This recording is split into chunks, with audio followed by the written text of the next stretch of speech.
بسم اللہ الرحمن الرحیم۔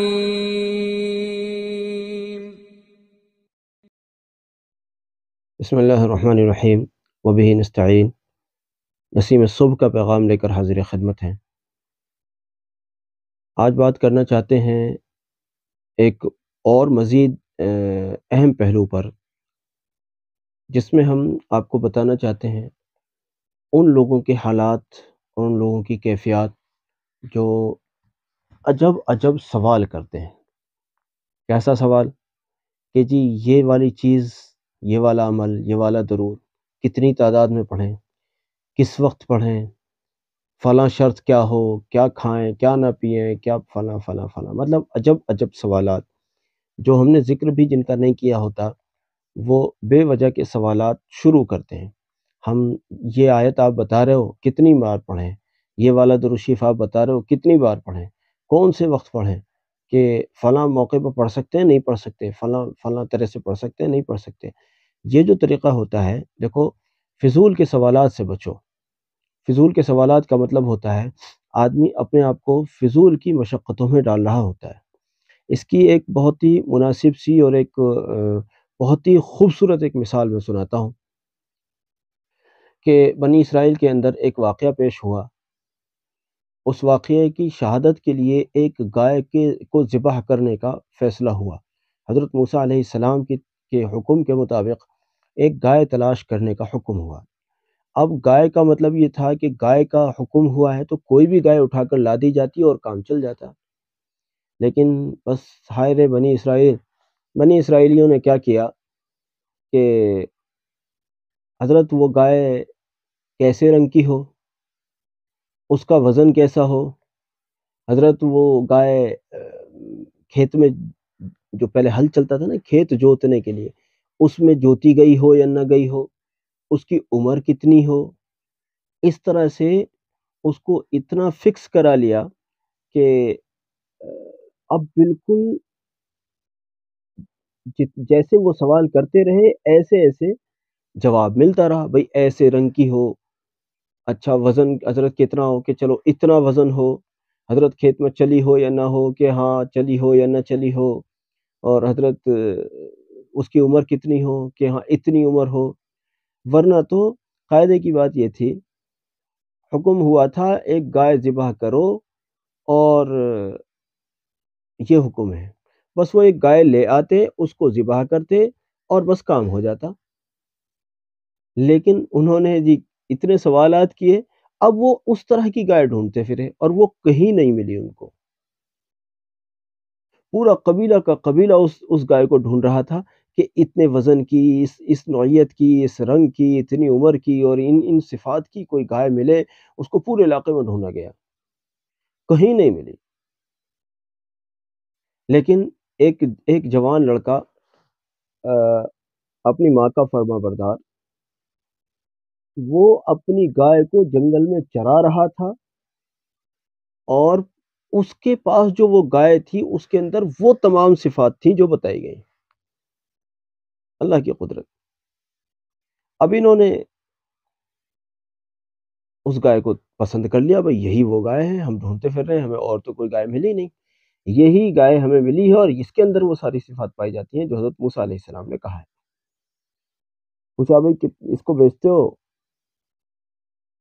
لڑکا اپنی ماں کا بڑا فرما بردار تھا، جو بھی اس میں قیمت طے ہوئی تو اس لڑکے نے کہا جی اس قیمت میں بیچ تو دیں گے لیکن اپنی ماں کی اجازت کی شرط کے ساتھ۔ انہوں نے کہا بھئی ٹھیک ہے۔ کل کو ماں سے پوچھ کر آئے وہ صاحبزادے، ماں نے کہا کہ آج ان کو اتنی قیمت بتاؤ، یعنی بڑھا کر قیمت بتائی۔ وہ لوگ آئے کہ بھئی ماں سے پوچھا کہ ہاں پوچھا، لیکن وہ قیمت کل کی قیمت تھی جو ہماری آپ کی بات ہوئی، آج کی قیمت یہ ہے۔ اب ان کو تو چاہیے تھی اور یہی چاہیے تھی اور کوئی ملی ہی نہیں ان کو۔ خوب ڈھونڈی انہوں نے کہ چلو بھئی ہم اتنی قیمت دے دیتے ہیں، کہ ٹھیک ہے اتنی قیمت میں بات تو منظور ہے لیکن ماں کی اجازت کی شرط کے ساتھ۔ وہ جوان ماں کے پاس گیا، یہ لوگ اگلے روز پھر آئے کہ بھئی اجازت لی، کہ ہاں جی اجازت تو لی، مگر وہ قیمت کل کی تھی، آج کی قیمت میں اور اضافہ ہے۔ ایسے ہوتے کرتے قیمت ہر دن بڑھتی گئی، یہاں تک کہ قیمت طے یہ ہوئی کہ اس کی کھال کے اندر سونے کے سکے جتنے آ جائیں وہ قیمت ہوگی اس گائے کی۔ انہیں وہ قیمت منظور کرنی پڑی کیونکہ اس کے علاوہ کوئی چارہ ہی نہیں تھا ان کے پاس۔ دیکھو سوالات زیادہ کرنے کا نقصان ہوا یہ، ورنہ ایک عام سی گائے اٹھا کر حضرت موسیٰ علیہ السلام کی خدمت میں پیش کر دی جاتی، حضرت آپ نے گائے منگائی تھی، گائے کا حکم دیا تھا، حاضر ہے، اور کام ختم ہو جاتا۔ لیکن فالتو فنڈ کے سوالات، حضرت کتنا وزن ہو، کتنی عمر کی ہو، کیسا رنگ ہو، ہل میں جوتی گئی ہو یا نہیں جوتی گئی ہو، اب وہ سارا بتاتے رہے، ایسا رنگ ہو، اتنی عمر ہو، اتنا وزن ہو۔ اب اس نوعیت کی ایک ہی گائے ملی تو قیمت تو پھر من مرضی کی دینی ہی پڑتی نا۔ اب پورے قبیلے نے مل کر وہ رقم ادا کی اور اتنی رقم ہو گئی۔ وہ غریب بچہ ماں کی فرما برداری کی برکت سے اللہ نے اس کو نہایت غنی کر دیا، اور ان کو ایک اچھی عبرت ملی کہ فالتو فنڈ کے سوالات، آج ہم بھی عبرت لے رہے ہیں اس واقعے سے۔ اس لیے عزیزوں، میں نے واقعہ اس لیے سنایا ہے کہ ہمارے بعض لوگ سوال فالتو فنڈ کے کرتے ہیں کہ جی یہ والا درود شریف ہم 2000 پڑھ لیں، یہ ہم 1000 پڑھ لیں، یہ ہم عشاء کے فوراً بعد ہی پڑھیں، ہم تھوڑا بعد میں نہ پڑھ لیں، ہم یہی والا صیغہ پڑھیں، ہم وہ نہ پڑھیں، ہم فلانا نہ کریں، ہم فلانا۔ ارے بھائی کیوں فالتو فنڈ کے سوالات کر کے اپنے آپ کو مشکل میں ڈالتے ہو؟ جو ضروری باتیں ہوتی ہیں وہ ہم اپنی طرف سے ہی بتا دیتے ہیں۔ آپ فضول سوال کر کے اپنے کو مشکل میں ڈالنا بند کریں۔ جب ہم نے مان لیجئے یوں کہا بھائی درود شریف پڑھو تو بس پڑھو۔ اگر کسی صیغے کی یا کسی وقت کی اگر کوئی تعداد ہوتی ہے تو ہم خود بتا دیتے ہیں کہ بھئی اس کی تعداد اتنی ہے۔ جیسے ہم درود امی عشاء کی نماز کے بعد بتاتے ہیں تو ہم بتاتے ہیں بھئی 500 مرتبہ پڑھنا ہے۔ یہاں تعداد فکس تھی تو ہم نے بتا دیا۔ علاوہ جو 24 گھنٹے کی ہم ترتیب میں بتاتے ہیں اس میں کوئی تعداد فکس نہیں ہے، تو اس کے متعلق اگر آپ تعداد کے متعلق سوال کر کے اگر پوچھتے ہیں تو آپ اپنے کو مشقت میں ڈال رہے ہیں۔ ہاں کوئی بہت ضروری سوال ہے جو سمجھ میں نہیں آ رہا ہے، اس کو آپ نے پوچھ لیا، کوئی بات نہیں، ایسے ہی اجازت کی بات ہے۔ درود شریف پڑھنے کے لیے یہ بات ہم نے پہلے بھی کہی ہے، لیکن پتہ نہیں شاید پچھلی کلپس لوگ دیکھتے نہیں ہیں یا بھول جاتے ہیں پیچھے کی باتوں کو، اللہ بہتر جانے کہ یہ بات ہم نے پہلے بھی کہی ہے، درود شریف پڑھنے کے لیے کسی اجازت کی ضرورت نہیں ہے۔ پھر بھی آپ کمنٹ باکس دیکھیے، کتنے لوگ بیچارے پوچھتے ہیں کہ جی ہمیں اجازت دیجیے، ہمیں خصوصی اجازت دیجیے۔ درود شریف پڑھنے کے لیے کسی کی اجازت کی ضرورت نہیں ہے، لہذا پڑھ ڈالیے، بس آپ شروع کیجیے۔ یہ اجازت آپ کو ملے گی 2 دن بعد، ہم نے مان لیا آپ کے کمنٹس کو دیکھا اور ہم نے 2 دن کے بعد آپ کو اجازت دی، جب تک آپ نے پڑھائی نہیں، کیوں اپنا نقصان کیا آپ نے؟ جب ہم نے ایک بات کہی کہ درود شریف پڑھنے کے لیے کسی اجازت کی ضرورت نہیں ہے تو بس پڑھیے، اللہ کا نام لے کر پڑھیے، اللہ کا نام لے کر شروع کر ڈالیے بس۔ اور درود شریف کے متعلق پھر یاد رکھیے، درود شریف کے متعلق میں کہتا ہوں کہ تو ہی نہ چاہے تو بہانے ہزار ہیں۔ اگر آپ درود شریف سے اپنے مسئلوں کو حل کروانا چاہتے ہیں، یعنی درود شریف پڑھ کر اللہ رب العزت کے حضور اپنے مسئلوں کو حل کروانا چاہتے ہیں، تو کہنا ہمارے استاد محترم کا کہ اندھے بہرے گونگے بن جاؤ۔ پھر نہ ادھر ادھر کی سنائی آتی ہے کہ فلاں عمل بہت اچھا اور فلاں عمل بہت اچھا، نہ ادھر ادھر کا کچھ دکھائی دیتا ہے، نہ ادھر ادھر پر زبان چلتی ہے۔ اگر زبان اور چلتی ہے تو درود شریف پر، کسی عمل پر نہیں، درود شریف پر۔ اور آنکھیں اگر دیکھتی ہیں تو درود شریف کے فضائل، اور کان اگر سنتے ہیں تو درود شریف کے فضائل۔ اس سے میری مراد یہ ہے کہ دنیا بھر کے عملیات کی طرف جانے سے آپ اپنے کو اندھا بہرا اور گونگا سمجھ لیں۔ عملیات سے مسئلے حل نہیں ہوتے، ہاں ذکر سے مسئلے حل ہوتے ہیں، درود شریف سے مسئلے حل ہوتے ہیں۔ عملیات تو ٹھیک ہے، چلیے کسی کا ہو گیا کسی کا نہیں ہوا، اب کوئی میرے کو یہ نہ کہے کہ یہ آدمی عملیات کو جانتا نہیں ہے اس لیے عملیات کی یہ بات کر رہا ہے۔ ہو سکتا ہے کہ آپ میں کے کئی لوگوں سے زیادہ میرا واسطہ عملیات سے رہا ہو، مجھے یاد بھی نہیں میں نے کتنی چیزوں کی زکاتیں ادا کی ہیں۔ اللہ کے فضل سے میری زندگی کا ایک بہت بڑا حصہ عملیات میں گزرا ہے، اس لیے ہرگز یہ بات آپ کے خیال میں نہیں آنی چاہیے، کسی عامل محترم اگر مجھے سن رہے ہوں وہ یہ نہ کہیں کہ یہ آدمی عملیات کی دنیا سے واقف نہیں ہے اس لیے عملیات کی نکیر کر رہا ہے۔ میں عملیات کی دنیا سے ناواقف نہیں ہوں، اللہ کے فضل سے کسی قسم کا کوئی دعویٰ نہیں کر رہا ہوں، لیکن اتنا آپ کو بتا دوں کہ میں نے اتنی چیزوں کی زکاتیں ادا کی ہیں کہ جس کا مجھے خود بھی یاد نہیں، اور اتنا زیادہ زمانہ میرا عملیات میں گزرا ہے کہ زندگی کا اکثر حصہ عملیات میں گزرا ہے، لیکن میں درود شریف پر آ کر رک گیا ہوں۔ اب میرا نہ کسی عملیات کی طرف رجحان چلتا ہے، نہ میرا کسی عملیات کی طرف رجحان جاتا ہے، نہ میرا مزاج بنتا ہے وہ عملیات کی طرف، کیونکہ جتنی افادیت اور جو نعمتیں مجھے درود شریف میں ملی ہیں اتنا میں عملیات میں نہیں سوچ سکتا تھا جو مجھے درود شریف میں ملا۔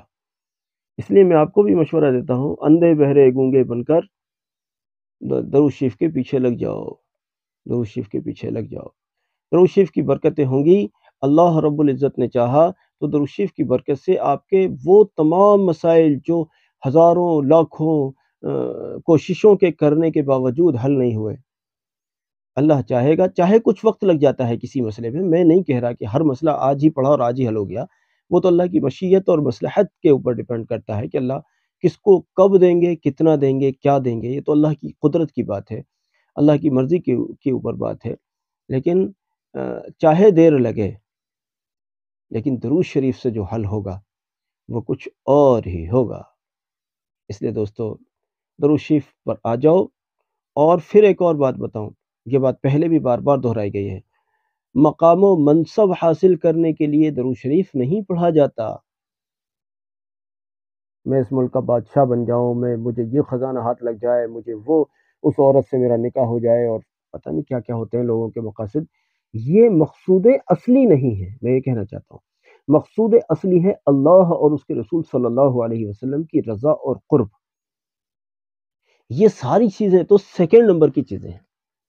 مجھے اللہ کا قرب مل جائے، رسول صلی اللہ علیہ وسلم کا قرب مل جائے، اور اس کے طفیل میرا فلاں مسئلہ بھی حل ہو جائے، اللہ و رسول علیہ السلام کے قرب اور رضا و عطا کے طفیل میرا فلاں عورت سے نکاح ہو جائے، مجھے فلاں خزانہ ہاتھ لگ جائے، میں فلاں ملک کا بادشاہ بن جائے، جو بھی آپ کی حاجت ہے، یہ سیکنڈ نمبر کی چیزیں ہیں۔ پہلے آپ اللہ اور اس کے رسول صلی اللہ علیہ وسلم کی خوشنودی اور رضا اور قرب مانگا کریں۔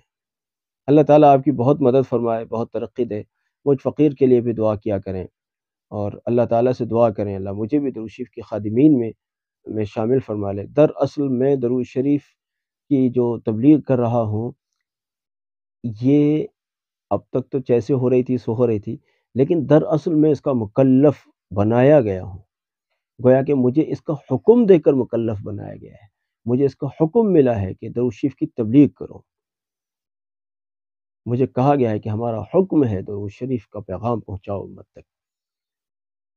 اس لیے میرے دوستو مجھے ملے ہوئے اس حکم میں آپ میرے معاون بن کر ساتھ دیں میرا، درود شریف کے ہمارے پیغام کو ہر کس و ناکس تک پہنچاؤ، ہر شخص تک پہنچاؤ، ہر ملک تک پہنچاؤ، اپنی اپنی زبانوں میں پہنچاؤ۔ میں دنیا کی بہت ساری زبانیں نہیں جانتا، بعض ایک زبانیں مجھ سے آتی ہیں، تو ان زبانوں میں بھی ماہر ہونے کا دعویٰ نہیں ہے، لیکن آپ جو بھی زبان جانتے ہیں آپ اپنی زبان میں ہماری بات کو کنورٹ کریں، اور ہماری بات کو اپنی زبان میں اپنی زبان والوں کو پہنچائیں، تاکہ وہ بھی اللہ کے فضل سے درود شریف پڑھنے والے بن جائیں۔